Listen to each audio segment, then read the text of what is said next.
కర్కటే పూర్వఫల్గుణ్యాం తులసీకాననోద్భవాం పాండ్యే విశ్వంభరాం గోదాం వందే శ్రీరంగనాయకీం.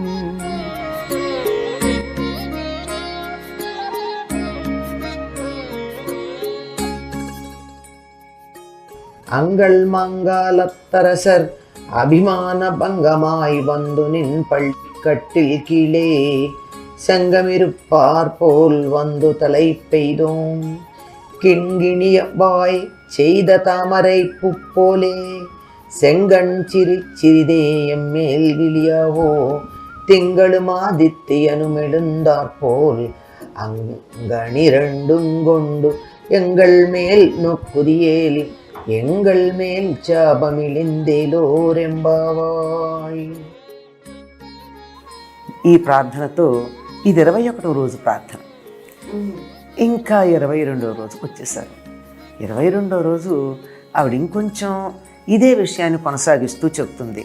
ఎట్లా అంటే, ఈ బ్రహ్మాండంగా అందంగా ఉన్నటువంటి ఈ భూమండలాన్నంతా పాలించినటువంటి రాజులు తమ సార్వభౌముడు అయినటువంటి నీ సింహాసనం కింద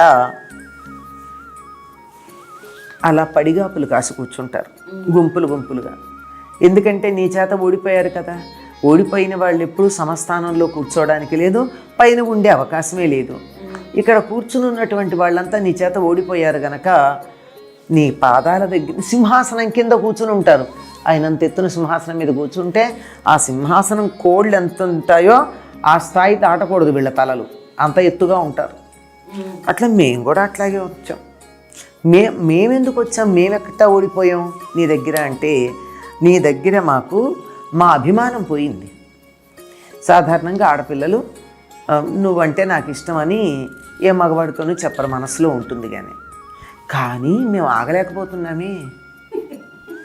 అభిమానం ఉంటుంది కదా స్త్రీకి, ఆ అభిమానం కూడా వదిలేసాం. నీ మీద ఉన్నటువంటి ఇష్టం మాకెంతటిదంటే మా అభిమానాన్ని వదిలేసుకున్నాను. అలా వదిలేసుకుని మేము కూడా వచ్చి నీ దగ్గర కూర్చుని ఉన్నాం. కానీ నువ్వు మాత్రం ఎలా ఉన్నావు, కళ్ళు తెరవట్లేదయ్యా. నీ కళ్ళు ఎట్లా ఉన్నాయి అంటే కొద్దిగా నోళ్ళు తెరుచుకు ఉన్నటువంటి మువ్వల ముఖాల్లాగా ఉన్నాయి. అసలు ఇట్లాంటి వర్ణం నాకు ఇంకెక్కడా కనపడలేదండి.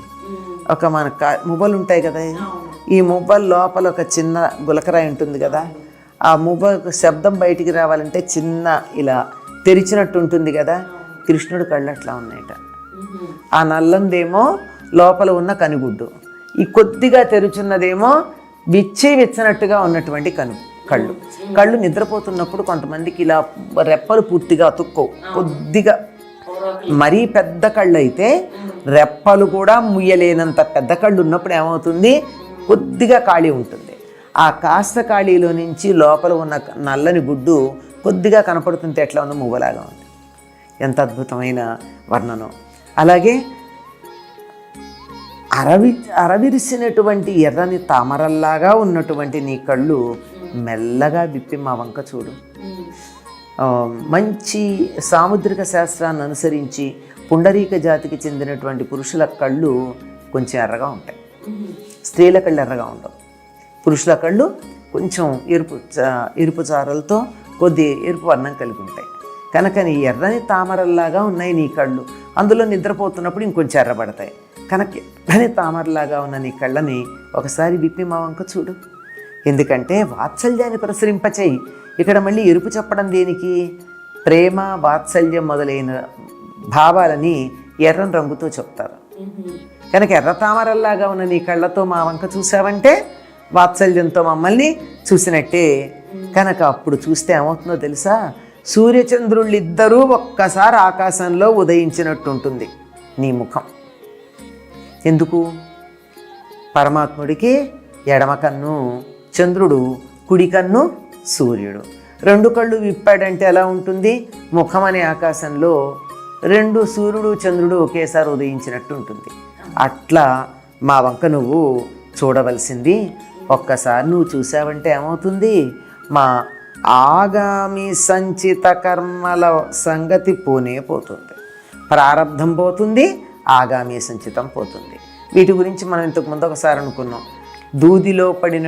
దూదిలో మా పాపాలు అనేటటువంటి మేము పూర్వ జన్మల నుండి తెచ్చుకున్నటువంటి కర్మలు అనేటటువంటి దూదిలో నీ అనుగ్రహం అనే ఒక నిప్పురవ పడితే పోతాయి అన్న చోట మనం చెప్పుకున్నాం. ఇక్కడ కూడా నువ్వు ఒక్కసారి చూసావంటే చాలు, ప్రారంధం పోతుంది, అంటే తెచ్చుకున్న కర్మ, సంచితం పోతుంది, పట్టుకుని పేరబెట్టుకుంటున్నటువంటిది, ఆగామి ఇక ముందు చేయబోయే కర్మలు ఫలితాలు ఇవన్నీ కూడా పోతాయి. అన్నీ పోతే ఒక్క చూపు నువ్వు చూసావంటే చాలు, మాకు 3 రకాలైనటువంటి కర్మలు అలా వెళ్ళిపోవడం జరుగుతుంది. ఈ మాటని కళ్ళు తెరవమన్నారు, మా పాపాలు పోతాయని అడిగింది. అయిన తర్వాత ఇప్పుడు మళ్ళీ బయలుదేరుతున్నారు. నీళాతుంగస్తనగిరి తటీ సుప్తముద్బోధ్య కృష్ణం పారాజ్యం స్వం శృతి శతశిరసిద్ధమధ్యాపయంతి స్వోచ్ఛిష్టాయాం సృజినిగళితం యావలాత్కృత్య భుంక్తే గోదా తస్యై నమ ఇదమిదం భూయ ఏవాస్తు భూయః. మాతా చేత్ తులసీ పితా యది తవ శ్రీ విష్ణు చిత్తో మహాన్ భ్రాతా చేద్యతి శేఖర ప్రియతమ శ్రీరంగధామా యది జ్ఞాతారస్తనయాస్తదుక్తి సరసస్తన్యేన సంబద్ధితా గోదాదేవి కథన్త్వమన్యమనిశం సాధారణా శ్రీరసి వేణీబంధ సుగంధోరుగంధబంధురమాలినే విష్ణుచిత్తతనూజాయై గోదాయై నిత్యమంగళం.